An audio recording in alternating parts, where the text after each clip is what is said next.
Hello, this is Martin Gore from Depeche Mode. Hi, this is Dave Gahan from Depeche Mode, and you are listening to My Nerd World. And welcome to it. I'm your host, Jon Justice, here on Depeche Mode, the podcast. I'm glad you're with another episode. If you want to support My Nerd World, you can do that through Coffee. Just search for Jon Justice, Jon. Or if you enjoy reading science fiction, I hope you'll check out the science fiction adventure series EMBARK. It's available on ebook, Kindle Unlimited, hardcover, paperback, and audiobook. An exciting mix of Fast and the Furious, Star Wars, Ready Player One, and the sci-fi adventures of the 70s through the 1990s. It's available on Amazon.com. Just search for EMBARK and Jon, Jon Justice. Now, on this week's episode, some interesting theories in our email listener feedback this week on what may come of those 4 mysterious Memento Mori tracks that didn't make it on the album. We're going to go down a bit of a rabbit hole when it comes to past quotes and information from the apex, what I like to call the apex of Depeche Mode's popularity. You know, I feel like, and I think a lot of us do, we kind of know everything about this band that we can know. Needless to say, there's a lot of information out there still available, and I love finding out little tidbits and quotes about Depeche Mode's past that either I've forgotten about or simply never heard of before. There's a Facebook page that I follow. I don't agree with its, I don't want to say intent, but the Facebook page is titled Alan Wilder Back in Depeche Mode. Okay. I don't have any issue nor any massive desire to have Alan go and join the band. I tend to lean in more to the comments from both Dave and Martin, and specifically Dave, of, you know, how that was some 30-odd years ago now, and it's been a long time and a lot of Depeche Mode between when Alan left until now. Am I interested to hear what Depeche Mode would sound like if Alan Wilder would return? Of course. But I'm certainly not behind any sort of movement to bring him back. And this Facebook page really just shares a lot of really cool Depeche Mode information. And with that, I'm constantly amazed at how often I'll find myself on Facebook scrolling through, and I'll find these quotes from the past and things that I had never known before. So I thought for this week's episode, I would grab a few of these and share them with you. As always, if you want to email me, talkshownerd@gmail.com. And if you're enjoying this on YouTube, leave a comment there. When Depeche Mode was interviewed about the songs on the 101 CD for the April 1989 issue of French magazine Best, Alan Wilder said this about Sacred. Now, this isn't anything that I had really thought about before until I saw this particular post up on Facebook. And this is actually from the dmlive.wiki page. Sacred is a song that I really enjoy. It's one of my favorites off of Music for the Masses. I hadn't really thought about the fact that the band hasn't played it live, I think, since the Music for the Masses tour. And this is what Alan had to say, and shed some light on the fact of why the band may not have played it since then. It was not one of the tracks that worked best on stage. We could have improved it by working on it in the studio, but we preferred to mixing the live version quickly due to wanting to mix one song each day. Our goal was that the live version matches exactly what was performed at the concert. Hearing the audience throughout the songs was done deliberately. We did not want a live album like that of Simple Minds, for example, which has been almost entirely redone in the studio. The only sounds of atmosphere that they kept were a few applauses and some shouts left at the beginning and the ends of the songs. That's not live, it's studio live. Now, first off, I'd love to compile a list of songs that Depeche Mode has abandoned on their tours rather quickly. Most notably, what pops into my head first is I Feel Love from the Exciter tour. I know that there were a few shows on the Sounds of the Universe tour where they did In Sympathy. That was eventually dropped. And I think they brought back Strangelove for a bit, but didn't they end up dropping that as well on one of the most recent tours? I know one of you probably knows right off the top of your head all the songs that I'm referring to. I'd love to get a list from you if you want to email me, talkshownerd@gmail.com. Again, this would be a list of songs that the band started playing on tour, but inevitably ended up dropping. And probably more specifically because perhaps it wasn't going well live, or Dave was having difficulty singing that particular song, and I believe that was the case with I Feel Loved. Here's another post, and most of these quotes on this page, because it's Alan Wilder back to Depeche Mode, are from Alan. Not all of them, but most of them are. Again, talking about the Rose Bowl, we weren't able to be in the moment, enjoy the moment, relating to the show in and of itself at the Rose Bowl, because we were just worrying about it too much. So really, nobody enjoyed the gig. We didn't play particularly well that night. It's only when you go back and it's been captured on film and the sound's been tarted up a bit that you realize what a big special moment it was for us as a group, and that we should have actually taken time to enjoy it a bit more.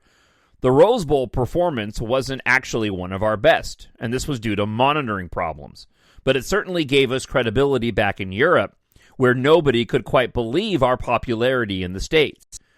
Dave said, "It was a dig in America, the way money corrupts. When you tour America, suddenly things like merchandising are far more important than ticket sales." Boy, how much that has changed, and not much at all, right? In fact, probably even more so now. Merchandising finances tours. People talk about multi-million-dollar deals with merchandisers. Before you know it, you may as well be running a chain of T-shirt shops. To tour America, you need to sell T-shirts. This is confirmed by an incredulous fan who said, "That's the question, how much money they've made. You figure $23 T-shirts and $32 sweatshirts, and how much were the programs? $5 or $10 or so? God, I'd love to be their accountant." And this, of course, was chronicled in the 101 movie. By the time the Music for the Masses tour wrapped up at the Rose Bowl, Depeche Mode had played to precisely 443,012 people. That's a lot of T-shirts. Dave went on to say, "We like the idea of being quite open about these things, and we hope that people take it the right way. It's something that's always taboo with bands, though everybody knows what bands make and lots of money, sometimes far too much for what they do. But you must never talk about that because it detaches you from your audience who are supposed to be on the same level as you." And a lot of these particular quotes were, well, I found them on Facebook. These ones in particular were taken from the Jonathan Miller book Stripped, which is quite a good book. You know, a couple of things within these quotes that I personally find interesting. First off was the quote of, "We like the idea of being quite open about these things, and we hope that people take it the right way." And that certainly is reflected in the abundance of documentaries that the band has produced over the years, and the desire that I've voiced here on this show many times over the past, year or so, about how I would love to get documentaries for Memento Mori and Spirit and Delta Machine, like we did the other albums in the past. Another thing kind of relating to this when it comes to 101, and I remember the first time I saw the film in theaters, and for probably a few of the viewings once I got the VHS tape at home, was the moments in the film when the band is about to be interviewed, and right before they give their answer, there's an edit and they cut away. I'll never have the opportunity, obviously, because D.A. Pennebaker has passed away. Maybe perhaps with the other individuals who were involved in the film, they can answer this question, or perhaps it's specific to the editor itself. But I was always thrown because in those moments, I wanted to hear the answers from the band, and I thought it was a really interesting choice that while in latter years we were able to get so much behind-the-scenes information on the making of these albums and the tours themselves, that when it comes to the actual film, the moments where we could glean a little bit of insight, we're not able to do that. Now I find it almost humorous. And the one in particular is right before the Rose Bowl show, there is a reporter that's asking Dave a question of, performing at the Rose Bowl and the quotes of other people saying, wow, can a band really, fill this stadium, essentially. And again, right before Dave goes and answers the question, they cut away. And there's something similar that happens earlier in the film when K-Rock Radio is doing their interview with the band to announce the show in and of itself there with Richard Blade. I just always thought it was a very interesting choice. Also, however, fitting in a weird way, and this is the way my mind works, with how challenging Anton Corbijn's art has been with the band. And also the way that the art was laid out when it comes to the marketing for 101. And specifically how the single releases and the vinyl releases for the album wouldn't include the entirety of the logo. I think if you placed various ones together, it would make the entire logo. But, for example, I got one of the singles in a 12-inch, but it only has a portion of DEPECHE because the text is cut off. Always so challenging in terms of its artistic intent. I mean, even when we first got a glimpse, and I was working at a Music Plus record store in Orange at the time, when we got our first glimpse at what the artwork was going to be for the 101 live release, initially I got it on cassette, and we ended up getting a photograph of what ends up being the merchandise. I was just like, wow, what a strange choice. Not showing the band live on stage, but instead showing the poster and the t-shirts available. I mean, all of that became iconic to us, right? I mean, just like most of all the artwork relating to the band. Our excitement to get our hands on the 101 live release, especially for those of us who were blessed enough to be there. We're dealing with black and white images again in an increasingly in a world that's moving rapidly in terms of technology, and here we go with Anton Corbijn work and his use of black and white, that in and of itself being challenging, again, as a very young person at the time, a very young teenager, not artistic in terms of really anything apart from what I ended up developing in my love of Star Wars and the way that they packaged their content. Again, ended up forming so much of what would end up becoming my views around art as I got older. And now you can't look at any of those images, at least I can't, without immediately getting those nostalgic chills when you see them. Going to my friend Matt's house in Denver before the Memento Mori tour and seeing, his prized memorabilia surrounding that era and just walking through and seeing those posters. And again, I'm transported back to when I was 15 years old and in the parking lot drinking, warm cans of beer and doing tequila shots at an age when I was much, much too young to be doing such a thing. It makes my children feel like saints compared to me at that age. I'm glad that my father gave me a good baseline of which to work from, because if my boys were doing half, if not just not even that, a quarter of what I was doing at that age, I'm not sure I could be living with myself as a parent. All right, another item I wanted to share here that I found. This one goes closer to the Violator and Songs of Faith and Devotion era. Let's see. Make sure I got my quotes here right. I'm sure the rock and live drum elements of Songs of Faith and Devotion are just as close to their hearts as the pure electronic nature of Violator. But in a way, and this is coming from May, Kevin, McElroy, and David from the Halo book. But in a way, we didn't know what the Songs of Faith, we didn't know that Songs of Faith and Devotion was coming. So in the context of what Violator was in 89 and 90, Songs of Faith and Devotion wasn't even on our horizon as listeners or fans. I get what Flood has said about Violator and Songs of Faith and Devotion, reflecting the moments in time of the band, of course, because the band have got a very Catholic and eclectic musical taste. So I'm sure that the rock and live drum elements of Songs of Faith and Devotion are just as close to their hearts as the pure electronic nature of Violator. So there I opened up with the quote that was actually included later on in this particular quote. How wonderfully fulfilling to be able to express two sides of your musical personality in two albums so close together. I'm sure they have got their sides to their personality as well. Music lovers of their age, now genuine music lovers, have kind of embraced the wealth of different musical genres out there, not just electric pop or doomy rock or whatever Songs of Faith and Devotion was. Maybe their fan base is open to change, because there's a big change from Speak and Spell to Black Celebration. They always seem to be trying to do something different. It's different when you look back, though. That's a different way of rediscovering. Because I'm a fan of a lot of music that I didn't grow up with as often as I wasn't around, at the time. But I go back and discover music and think, oh, this is fantastic. I think you have a broader view. I don't know why that is. Perhaps that's why they've kept dedicated fans. It's because people don't want endless repeats of the same stuff. Like, do we want Iron Man 12? Now, all of that was Gareth Jones, of course, the producer, mixer, and engineer on Depeche Mode from 83 to 86 and then 97 and 2001. And as I mentioned, lifted from Halo.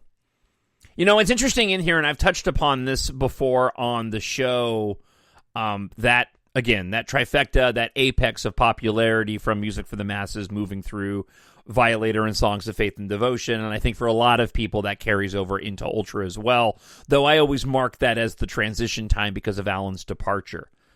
He does hit on something here, and that is Gareth Jones, within the context of Violator 89 and 90, and then we had Songs of Faith and Devotion, you know, very closely right afterwards, and the juxtaposition between those two albums. It's so unique to me because Violator is such a special piece of art. And at the time, I know that the impact that Violator had on my fandom of Depeche Mode just absolutely shot it into the stratosphere off of what was already, I thought, a huge high coming off of Music for the Masses and 101. But at the same time, the crescendo of Music for the Masses with 101, Concert for the Masses, and the release of 101 Live, it really did kind of feel like a crescendo, like an end to that era, wherein shortly afterwards, really a matter of months, but in the grand scheme of things, we ended up with Violator, which was this somewhat, relatively speaking, drastic departure from, at the time, what we got in Music for the Masses, and then, comparatively speaking, not so drastic when you look at what came from Violator to Songs of Faith and Devotion. And the juxtaposition between those two albums I absolutely love. And it's something the band's really kind of done throughout the years between those two albums. Less so when you get into the latter catalog.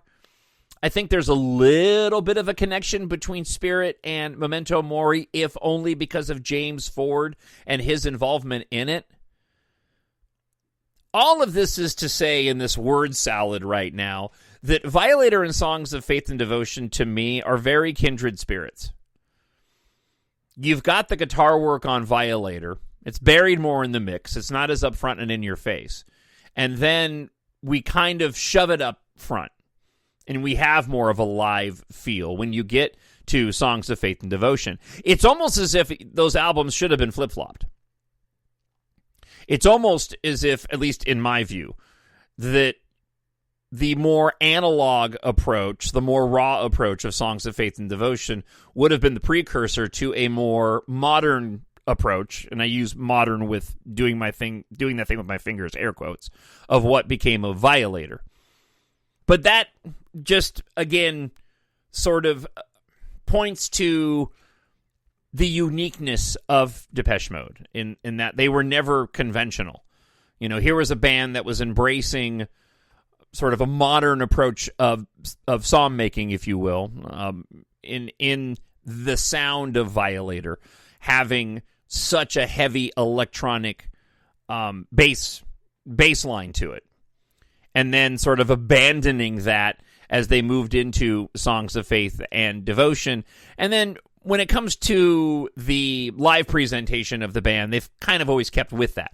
It's always had that sort of Songs of Faith and Devotion feel live, even though the albums have kind of gone back and forth throughout the now decades between more raw, organic sounding and more electronic sounding. And that certainly is, again, do some comparisons between Exciter and, say, Playing the Angel as well. Does any of this make any sense to you? I hope you enjoy listening to this. I just love talking about Depeche Mode, and sometimes I just let my mind go where I want it to go, and I don't know if it makes any sense. I always figure that if I go way too far off the reservation, you'll end up telling me, and so far that hasn't happened. Now I'm just going to be anticipating a flood of emails to talkshownerd@gmail.com going, John, I had no idea what you were talking about. All right, let me share one more with you that I found, and we'll dive into your listener feedback this week, and we'll hear more from you and less from me. This is something that I was completely unaware of until I happened to go and find this on that Alan Wilder forum on Facebook. This is from the Steve Mullins Depeche Mode, the biography. According to Alan Wilder, to fill up the spare time in the studio, Fletch and Mart did a jokey album, which I helped out on. We go to the other room in Hansa. I'd play piano, and Martin would be on the guitar. We called the album Toast Hawaii because that was his favorite dish in the restaurant below Hansa. Fletch would eat Toast Hawaii, which is toasted ham, cheese, and pineapple, almost every day during the recording of the making of Some Great Reward. We made a cassette of the album, continues Wilder, with a grin. I took the LP cover, which is a picture of Fletch, as a plug from the Bash Street Kids. Daniel didn't want to release it. I really can't imagine why. After pausing for a moment, Alan Wilder adds, we wouldn't have done that sort of thing after 84 or 85. I had never heard that story before. Until, again, I came across it on this Facebook page. And if anybody has any further background, or if that has ever been made available, I would be very interested to know further details. And certainly, I would be very interested to hear it as well. TalkShowNerd@gmail.com and up on YouTube.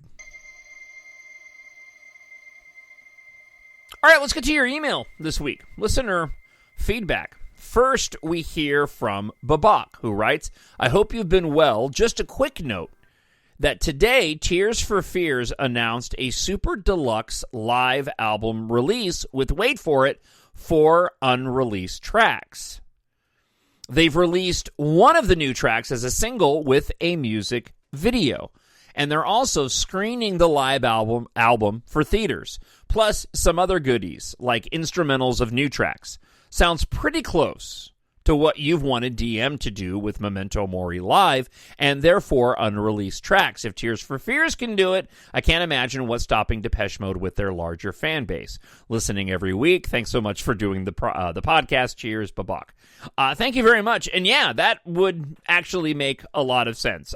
I'm honestly surprised that we are this far into the year and we haven't heard anything regarding that. Then again, the band's not doing any interviews either, so as was mentioned last week on the show, perhaps we'll be getting some information rather soon.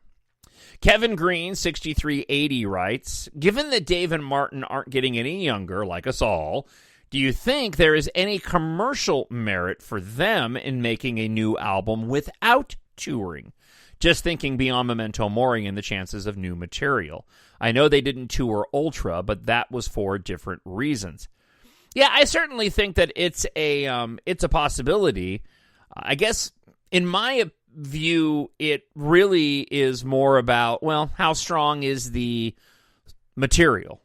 You know, if the band feels like they can go out on tour again and they have a strong enough album behind it, I can certainly see it. But again, with the band not getting any older and just how daunting it is to carry out a massive tour, perhaps they would resign themselves to doing something like a smaller set of shows or just promotional shows like they did for Ultra.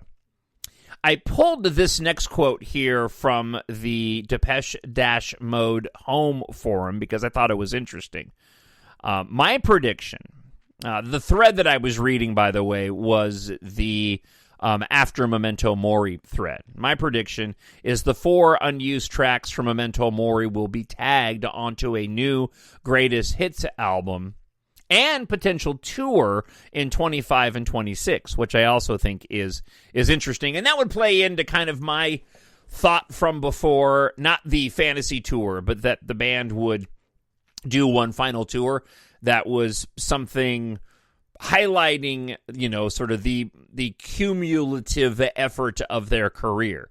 Even though, again, this is kind of what we got now with Memento Mori, and most of their tours just have a handful of new songs. To have one final tour that is sort of a greatest hits tour, I could certainly see that happening. All right, let's go to David, who wrote a rather lengthy but awesome email that I wanted to share with you. It's Sunday. I've just listened to the podcast, and I don't want to clean the bathroom, so you get my machinations of the potential for a Memento Mori live release. Let's look at the release cadence for the live videos. Now, The World We Live in Live in Hamburg, we're going all the way back, was released the same year at the end of the tour. 101 released less than a year after the end of the tour. Devotional released the same year as the tour. This was the exotic leg was still going on. One Night in Paris was released less than a year after the end of the tour. Touring the Angel released the same year as the end of the tour. Touring the Universe released the same year as the end of the tour. Live in Berlin released the same year as the end of the tour. Spirits in the Forest released 2 years after the end of the tour. Now, I haven't gone through all of David's email just yet. I wonder if the Spirits in the Forest being released as late as it was simply because Anton Corbijn created the movie. And so perhaps it took him longer to produce the movie than it did before. Now, that being said, I mean, all of that had to be shot already because those that starred in the movie, the fans of the movie, are at that show at the end of the tour. So I would be interested to know why it took him 2 years to release that.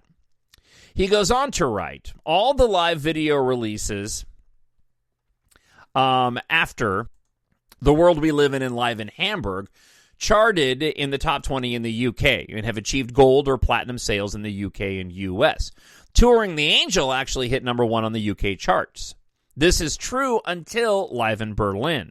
The first year these releases began to be available as digital rather than exclusively physical releases. Spirits, as a sell-through video, the soundtrack is another story, did not chart at all, even in Germany. I thought it was bizarre at the time that there would be such a long interval between the tour and video release. I have to think this, along with the collapse of physical media primarily as a primary format, has something to do with the poor sales. The Memento Mori tour ended on April 4th of this year. There is still time for a video release. Considering that in the past, live videos were either released in time for Christmas, November, December, or in the spring, May or June, we might see Memento Mori live release in 2025. Clearly, nothing is in the hopper for 2024. The market for physical media is flat and clearly declining. But it's not non-existent. The distribution infrastructure is there, but we are still talking about Depeche Mode. The fan base is loyal, consistent, and have always spent money.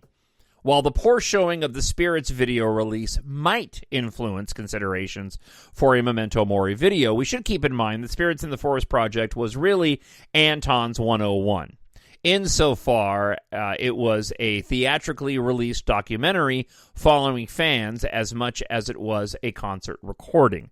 By the way, not often discussed is that the soundtrack to Spirits in the Forest was a considerable international hit, placing in the top 10 in many European charts, including number 1 in Germany. I'm inclined to view Spirits as an outlier. the production and promotion had many more moving parts than a typical Depeche Mode live video release.